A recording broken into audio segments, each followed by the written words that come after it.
Good evening, everybody. System Chalk here with the 163rd episode of our first YouTube run through the Book of Hours expansion, House of Light, playing as the archaeologist and scrambling to try and get all of the memories and lessons that we want. Actually, it just occurred to me, so Gospel of Zacchaeus is Horns and Ivories. And I don't think we've settled on where that lands for the overall plan. I think I'd reduce that down to Skolakosophy. I think we're actually going to read this one right away.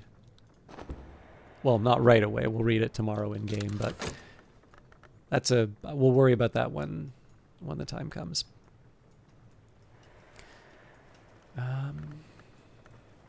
Don't think it would hurt for us to go to Crowcross Sands.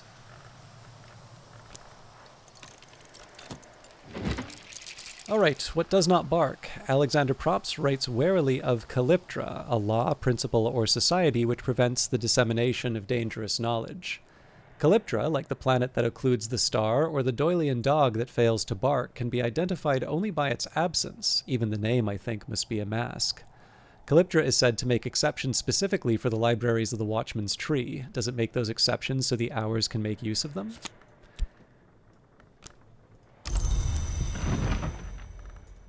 The Geminiad Volume 1, a fragile manuscript, illuminated with twin shapes of sad and luminous beauty, and with all the phases of the moon. It might be as old as the 7th century, but the language few seen is much older. The cover is tooled goatskin decorated with garnet. These pages outline the nature and the doctrines of an hour that weaves together the willing, an hour that is sought beneath the moon at the water's edge, the sister and witch. The language is willful, naughty, poetic. It'll take some untangling. The first volume of the Geminiad reminds us that the sister and witch has been known to manifest as the witch and sister, and that this face is always hungry, while the other face may heal. It implies connections between the sister and witch and the hours of the upper Mansus, especially the lunar hour called the Meniscate, but it is ambiguous on whether the sister and witch is a Mansus hour proper, and it speaks at length about the sadness of the two who are one, the sadness that remains from their time as flesh.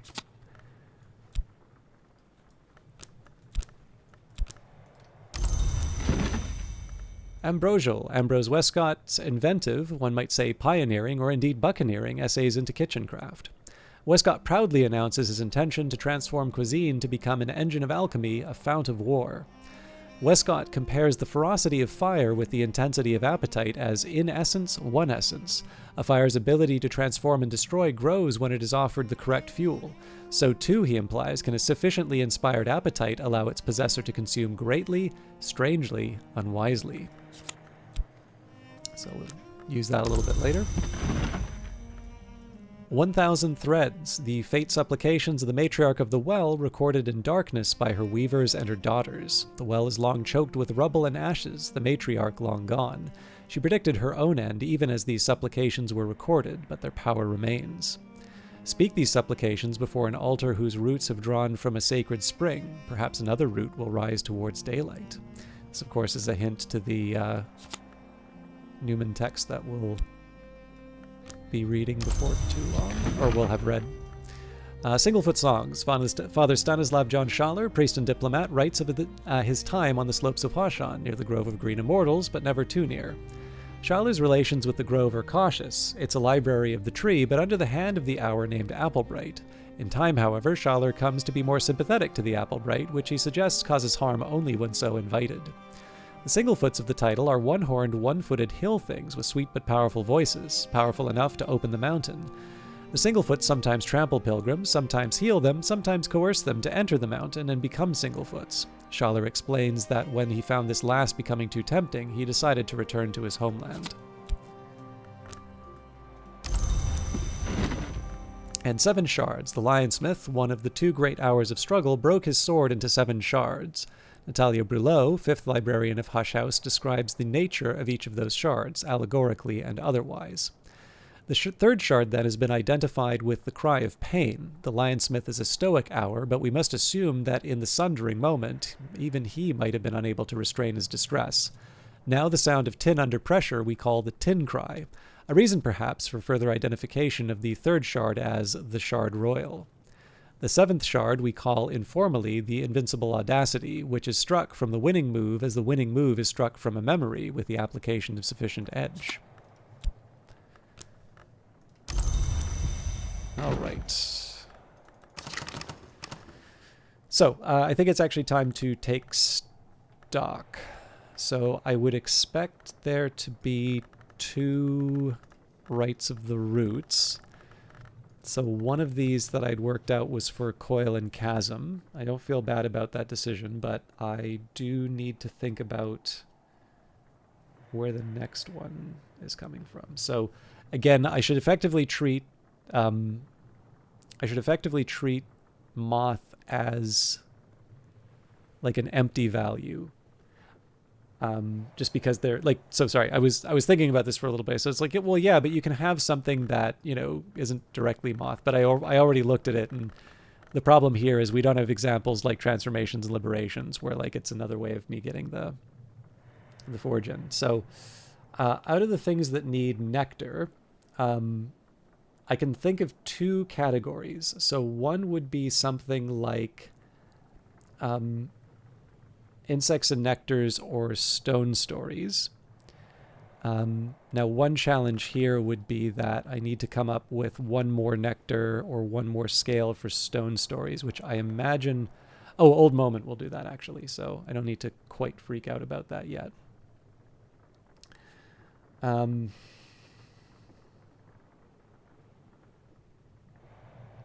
yeah, it was insect and nectars, stone stories... I think the third I was thinking about was Coil and Chasm. The other one that I was looking at, so it was I've mentioned a couple of times how Bosk is a little, it's like chaos. So Furs and Feathers doesn't have a nectar side to it. Desires and Dissolutions, same story, that's Grail and Moon. Herbs and Infusions, oh, okay.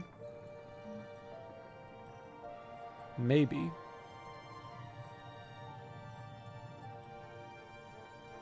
I actually might have just had a kind of a breakthrough on these. So let me just take a second to see if I make that a 4.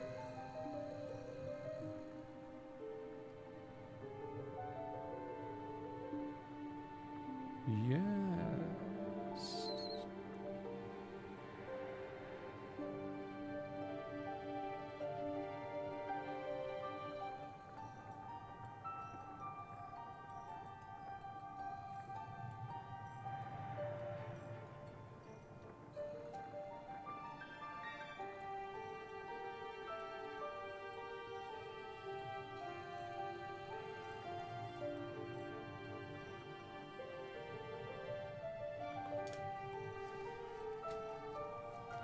Okay, so I mean, technically, I just kind of worked out an ordering here. So this is more me sort of pulling an approach out of thin air. But I was thinking maybe what I would do here would for Bosk would be Furs and Feathers at 4, Herbs and Infusions at 5, Orchids and Narcotics at 6, and Desires and Dissolutions at 7.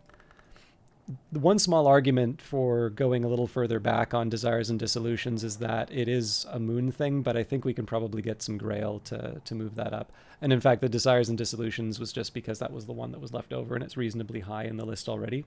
So in contrast, I wouldn't, like Herbs and Infusions, I would need 3 and 3 with Nectar. So it's a little bit harder to do than moving up Desires and Dissolutions. Which, of course, on its own suggests to me that maybe I want to be using the sky that way. Aronoscopy is also on my sky list, as is Sky Stories, actually. But I also think I have a lot of sky stuff, so that's not as big of a worry.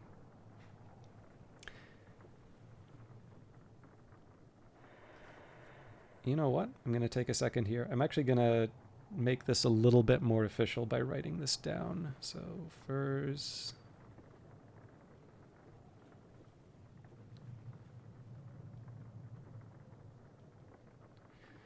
So 2 for Furs and Feathers.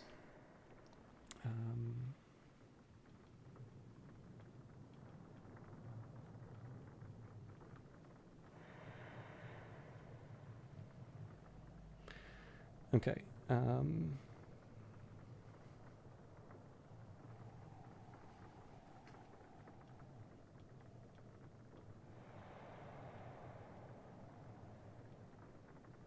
Technically, I can change the order for this, but the furs and feathers angle to this in particular sort of appeals to me. The other thing that's a little funny is I'm thinking of all of the rooms that I've been in. So I'm just remembering all of the different treasures of the house, and there's one I'm trying to remember where I get it. I think it's in a room that I haven't opened, but like I can't say for sure. But anyways, I won't worry about that right now. So, the one drawback here is that for all of the planning that I just did, I still need to come up with an answer for what I want to do with the nectar.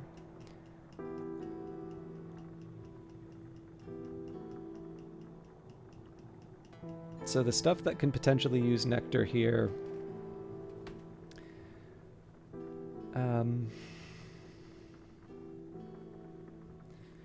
insects and nectars. This is a slightly frustrating... No, actually that's fine. Yeah, I think I'm actually going to put the point towards insects and nectars, now that I think of it. I wasn't originally going to, but it's... I know I have enough of the moon. And that one has a couple levels that I need out of it. So the reason why I'm not putting it towards herbs and infusions is that there aren't a lot of instances where I can use heart to level something up. So I'm going to take advantage of the insects and nectars just because moon and nectar are somewhat scarce. So the more I can save the moon, the easier it's going to be to level up some other things. Okay. So with that in mind, I should try and get... let's try... I'm going to go a little crazy on this one, actually. I'm going to try and get 6 moon.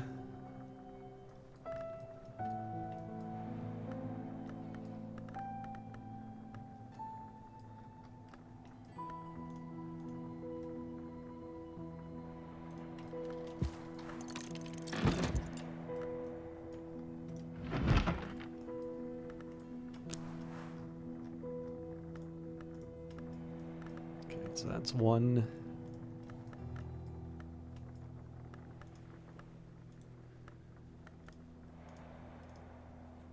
I'm trying to remember where we left this off, but I'm going to do it from the start again. 2.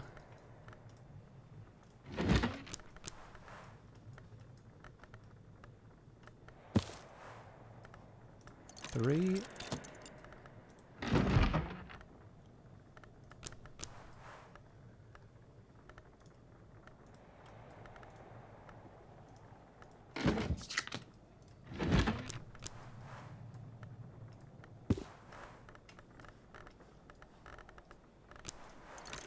4.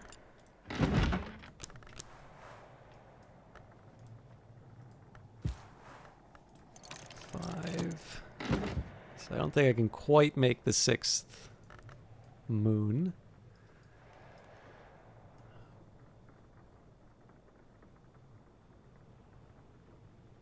And oddly enough, I'm not actually going to be able to use the impulse either. Okay, fair enough. I'll just have a think.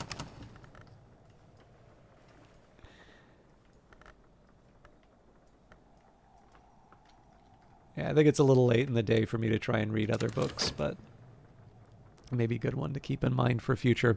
I think what I'll maybe try and do tomorrow in game... Well, one, I'll try and find like the biggest, meanest book that I can read and work with that. But on top of that, I'm going to try and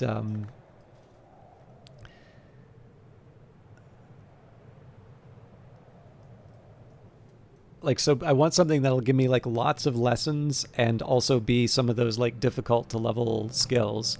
But on top of that, I'll maybe try and read 2 or 3 at once. I know I've been doing 2 recently, but I really think I've had more downtime at the end of the day than I really think is appropriate, especially this early in winter. So, a watchful potted plant. Not everything needs eyes. A sense of awareness persists, but the plant remains immobile, unsettling but harmless. It doesn't even have thorns.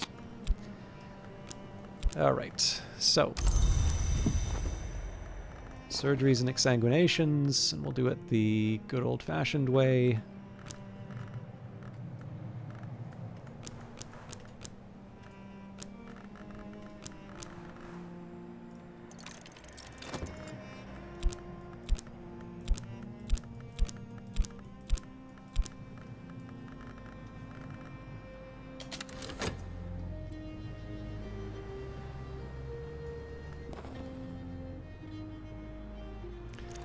And now we've got Mr. Kill free to generate some memories for us.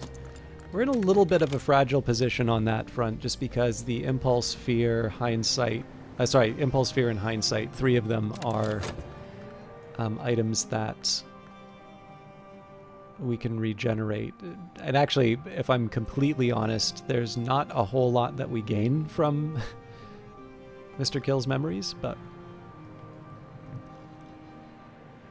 I'm not if I get 1 memory that I get to take overnight, I'm still ahead, so I'm also not as worried. Okay, so this is just to move putrefactions and calcinations up the chain. I think I said before, but based on the spots where this can go, it's actually pretty... This has got a long journey to go, let's say. It's actually not a bad candidate for something that I can hit a lot in Numa, but the thing is that I don't want to wait all winter to find out whether or not I can actually use it. Or, sorry, to find out whether or not it's actually Numa and I can use the tricks I've got in mind, so... Serpent root, a mass of rootstock, shiny with age, but still somehow viable. Tiny spidery scratchings marked with embedded eggshell shards encode a cryptic message. Seaborn, tide-drawn, Meniscate sister, witch lover. The House of the Moon will always have its messenger, though its messenger is different each time, in eye and flesh and heart. Fights, feats, posterns, loopholes, etc., set down against the advent of eternity by powers favoring imperfection and impermanence. Loopholes. When eternity came into the world, certain prudent powers arranged loopholes. The House of the Moon, the persistence of possibility, the right to vengeance. In the right histories, those loopholes will open again. Any librarian can use this to establish a history and complete the game, but the Twiceborn can win a particular victory. And 2 rights of the roots.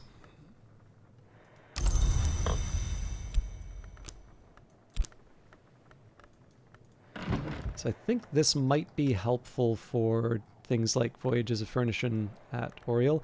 Obviously, I've had the option of the Wormwood Dream as well, but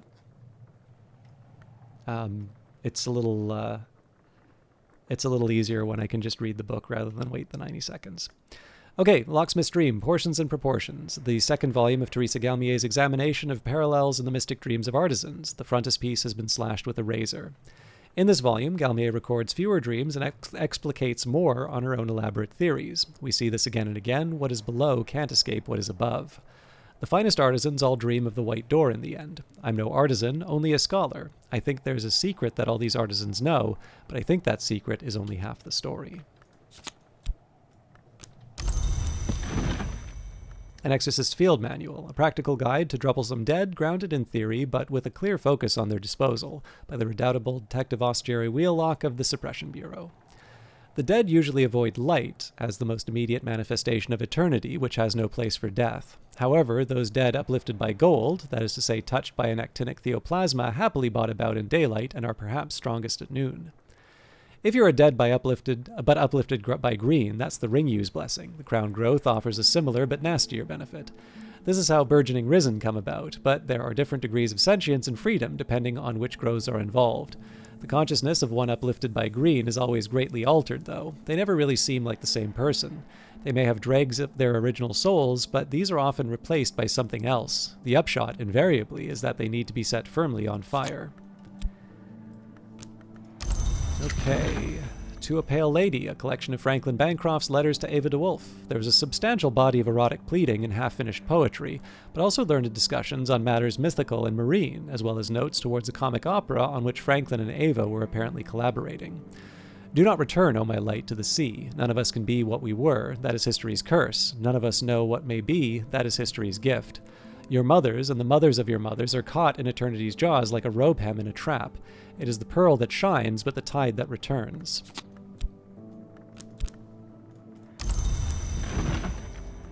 And against the Sisterhood of the Knot and the foulness of their depraved customs. Hieronymus Pseudo-Hypnotimachus wrote this furious screed about the sinister influence of the Sisterhood of the Knot on his own Church of the Unconquered Sun. Hieronymus claims that the powers served by the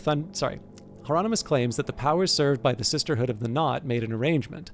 The Thunderskin loved the ewe, and the Grail destroyed him as restitution for the destruction of the Axe's loved ones. Hieronymus's writing becomes incoherent with rage at this point. Hieronymus recovers his composure, eventually, to describe how the Thunderskin entered the Mansus through the Peacock Door. This, Hieronymus insists, is abomination upon abomination, but then that most abominable of doors has always been an abomination.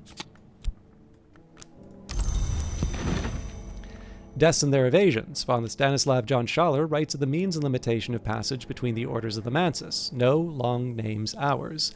Unusually, Father John has written this book in Fusine, for he says a special secrecy. He speaks very cautiously of the exceptions that can sometimes be made to the edicts of Chancel and Calyptra, and hints at the means by which he successfully returned a lantern long to flesh.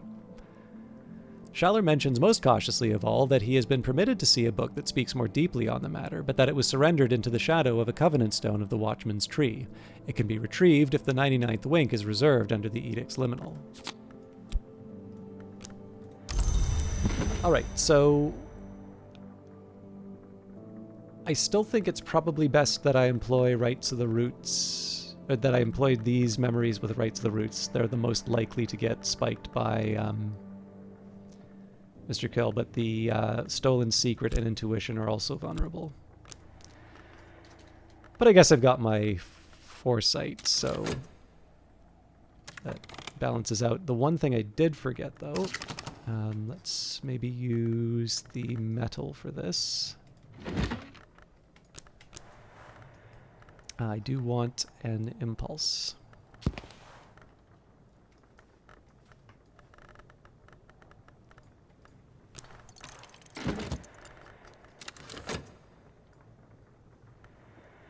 That's for the insects and nectars. Oriflams thanks you for your custom.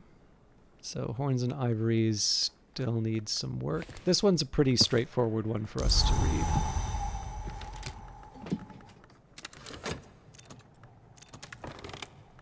The skill is now level 2. Its power aspects have also increased. I do need to reorganize the skills, but I'll worry about that a little bit later. Okay, so Coil and Chasm to level 6.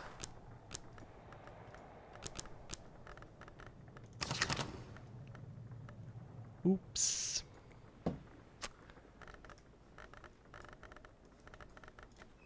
It's the one I can't afford to... Alright, that's fine because I'll just take the impulse, move it here. I can use the Tryst instead. Feel a little foolish, but...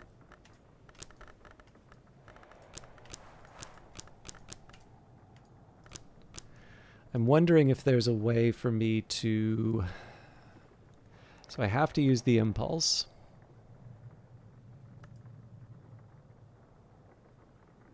And none of these others have nectar and scale. Yeah, alright.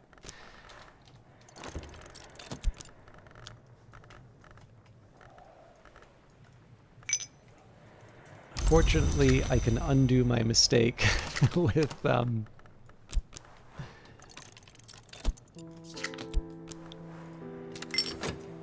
little money.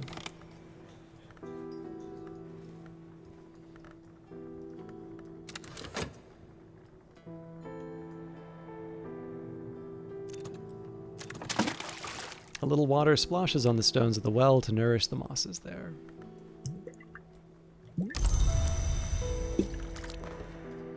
Dead men don't tell no bloody tales. Well, who'd listen? Alright, so one hindsight overwritten.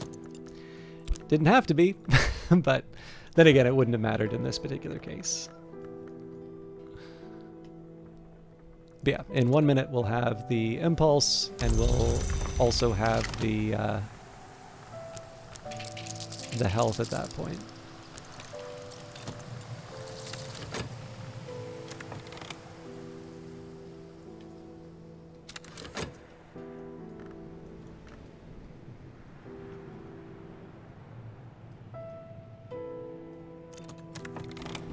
This skill is now level 7. Its power aspects have also increased.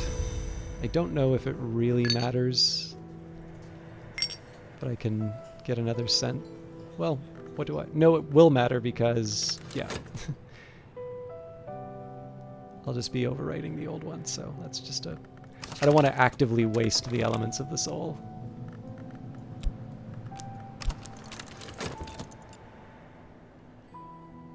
And then I think once we get to the end of the day, I might try and see which of these books I want to read. The Most Sorrowful End of the Lady Nona, an unauthorized account of the death of Abbess Nona, written by Eusebiba, one of the two sisters accused of having murdered Nona through poisoning and arts unsanctioned.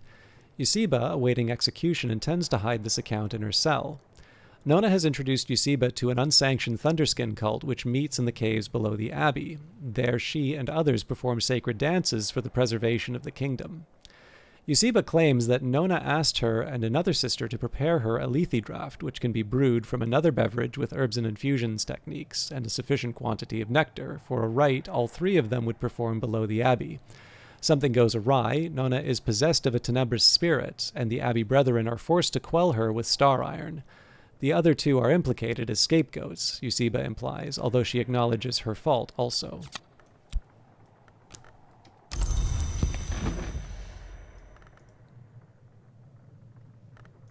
Right, sorry, I was like, wait a minute, insects, how am I going to level this up? And I'm like, nope, this is for Coil and Chasm. So we have the 5 that we need, we just need the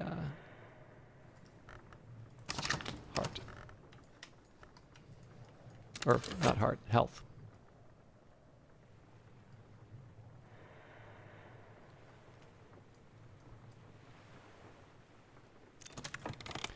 Better now.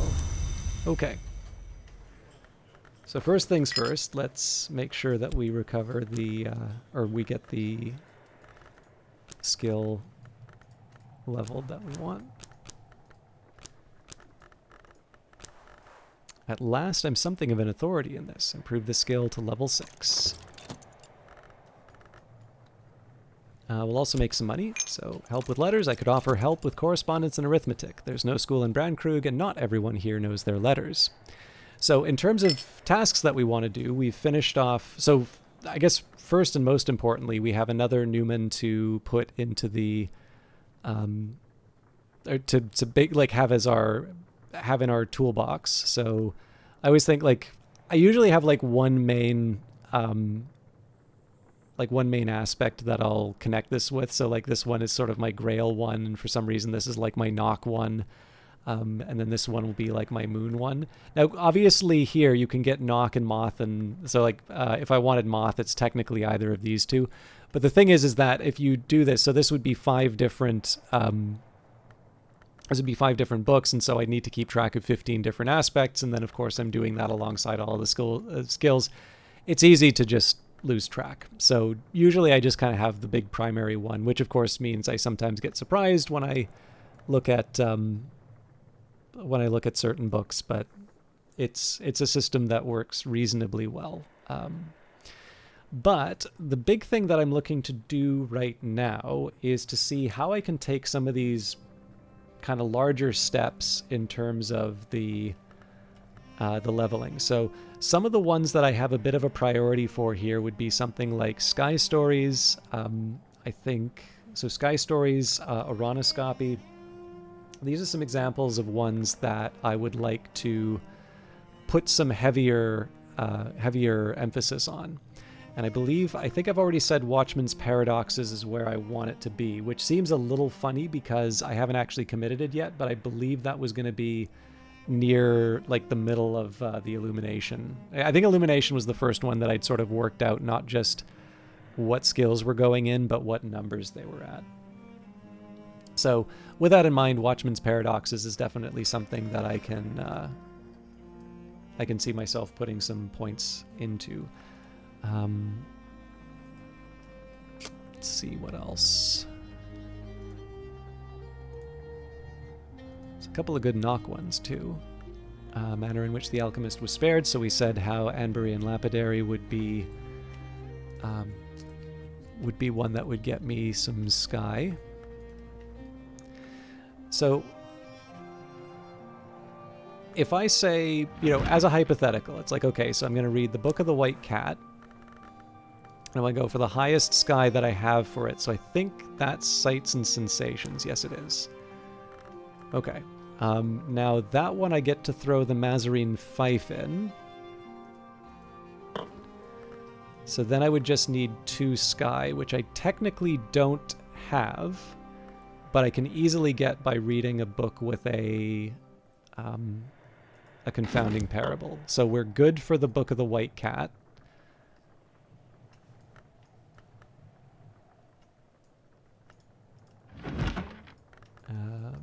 Sorry, just looking at the desk.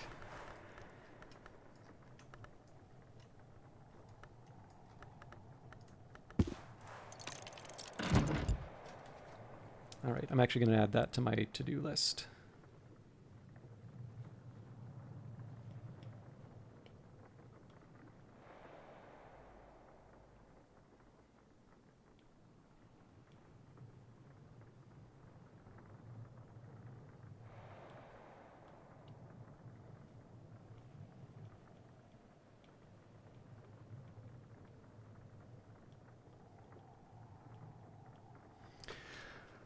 Now, on top of that, I guess I haven't even thought about how I level up the things. Like, so do I actually have enough? I think I'd say with Sky, I'm probably safer than the other ones. So maybe we won't worry about that. So the next one would be if I want to read the manner in which the alchemist was spared. So we'll use Ambrose's desk as a trial for that.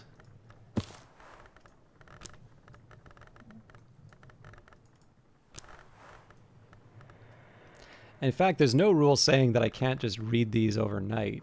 So Transformations and Liberations is my best for that. Aha!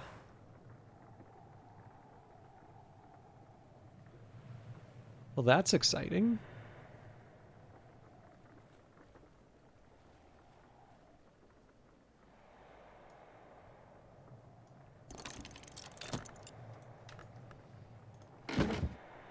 It's a little different from what I was planning, but let's just get a head start on these. I mean, the worst that happens is I lose out on a memory from for overnight, but that's not too much of a penalty. And it saves me the trouble of writing down the instructions. So I think every episode this this week has gone over, but I don't think that's I don't think that's a terrible thing.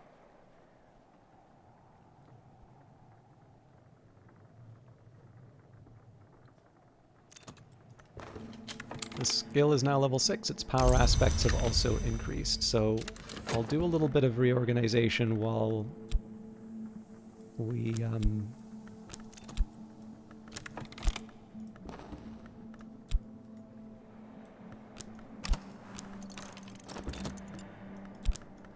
sorry, I'll do a little bit of reorganization while the... Wait, that ain't right.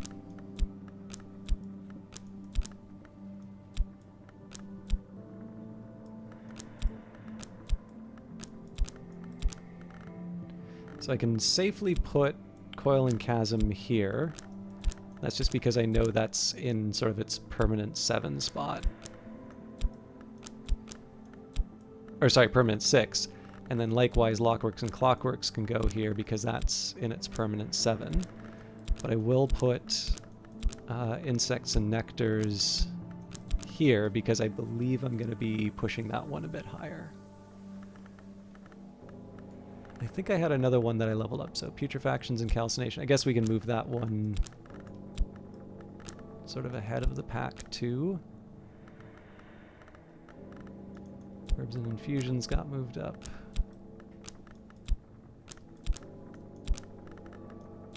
Listed Surgeries and Exsanguinations.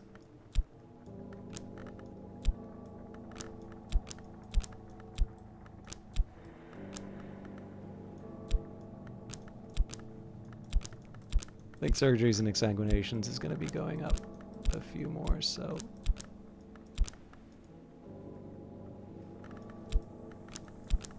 Kind of need to figure out what's going on with these, but that's fine. I'll worry about that later. Alright. That's fine. I'm going to try and read the Book of the White Cat as soon as I get the memory. Alright, night has fallen. Dawn will come soon. So this means, of course, that the Faust won't be available the next morning, but that's fine because that would have already been occupied reading the book.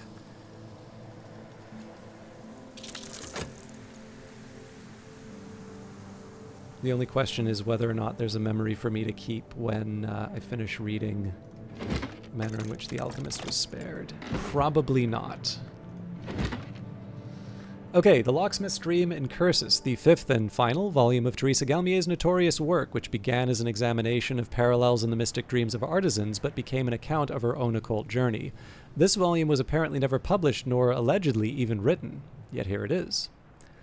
The law goes all the way back to stone. The keys cannot be held or owned. This had, I believe, the unexpected consequence that those outside the law may hold and own them, but even they cannot keep them. And of course a key is no more physical than a spirit, but a spirit may be housed in a body, and I have touched a key with my own hands.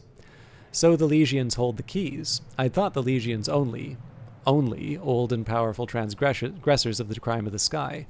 But I begin to understand that the crime of the sky is even more than it seems, and why a twin who unites what is not to be divided might accept Elysian as her name.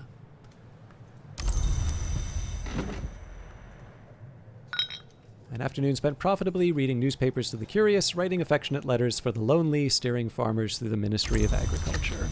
And I'm really pushing it for the time. But I do want to make sure that Mr. Kill opens up this room, so we'll at least take care of the Fluttering Crypt. And I figure at this point we'll also we'll make sure that we start reading the Book of the White Cat.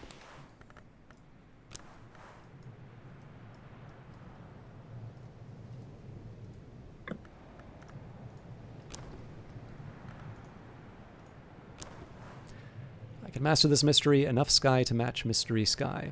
So this is one of the other things that I should remember with like the hail and the snow. These are also opportunities to read certain books if I just need... very often what will happen is I don't necessarily need the Newman for the books, but it is helpful for me to have the... I'm wondering if I should do the Intuition or the Foresight. If I want Sky Stories, it's more helpful for me to have the... You know what, I'm going to keep the Intuition. But yeah, so the, what was I going to say? The,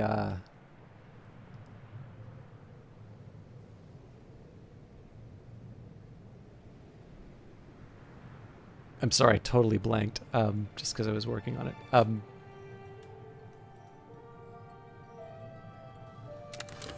All right, forget I said anything. I'm going to take the, I will, however, I want to get the Fluttering Crypt taken care of. I want to get the relevant books queued up. And then one final trick, but the darkness here beats with wings. Bats? The sound is more like birds, but there is a timpani quality that suggests more bones than feathers. One more step, and I sense the possibility of talons. Okay. So the last thing that I kind of want to do is reorganize the shelves a little bit, because these next... Actually, hang on. Where did I put Gospel of Zacchaeus? Right. Yeah, that's one that I actually want to read fairly soon. Okay, so this gets me scale, knock. Actually, I have a fair amount of knock. I should probably... Ooh, yeah, that's actually something I should probably use to my advantage. So I'll put History of Inks here, just because it doesn't require a language. So Road to Janus can move over here. Manual for Departure can move over here. So remembering the same principle for Anbure Lapidary, that the Forge doesn't help, but the Sky does, this one we would say that Door and Wall, the Forge... Let me just maybe double check that that's true for Door and Wall before I say something silly. Yep, Knock and Forge. So the idea here would be that if I was trying to move up surgeries and exsanguinations and I didn't have, enough to go with, well, it seems to me like I've got a golden opportunity with the knock here. And I guess I could say the same about glass blowing and vessel crafting, except of course glass blowing and vessel crafting is now where it needs to be. So that's a bit of good news. How much you want to bet I can't fit? Yeah. What I might do, though, is take, as the sun his course, we'll put you on the table here. It's a level 16, so we'll put you here. Trying to consolidate where I can.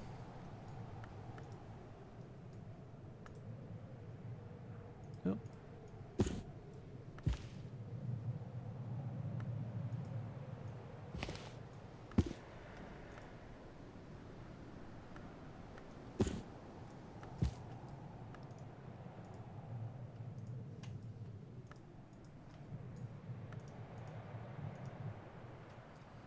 They're all over the place.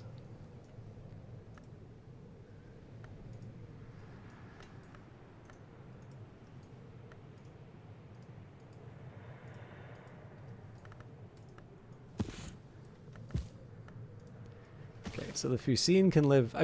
really, the language is not the main thing that they should be sorted by now. Once upon a time, that was helpful when I didn't have the different languages, but this just feels wrong, so...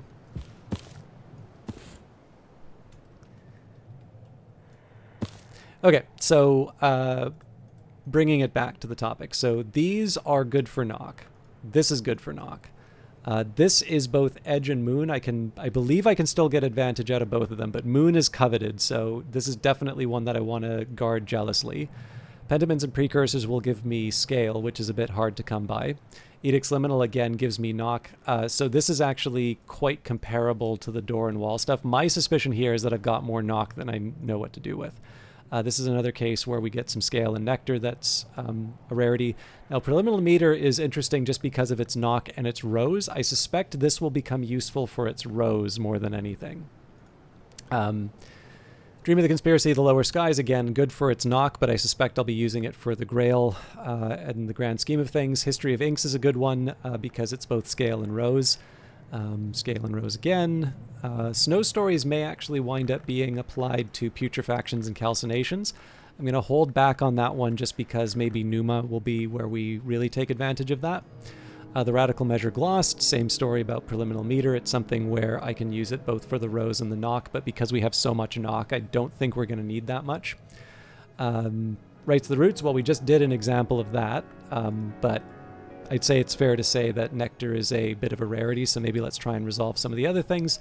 And then finally, Edict's Liminal, once again, its advantage is knock. So one thing that I might want to do is prioritize the Door and Wall and the Edict's Liminal, just so that I can sort of drain the well in terms of the knock side of things, and then see how much rose is left over.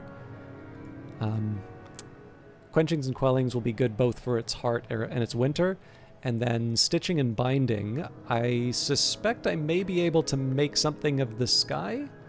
I know we're working on that right now, but I suppose in a pinch I can take advantage of the heart. So I'd say in the grand scheme of things, I suspect I'm going to wind up turning Knock into something like Moth and Forge before too long.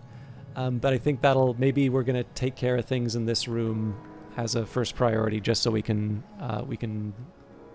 confirm that.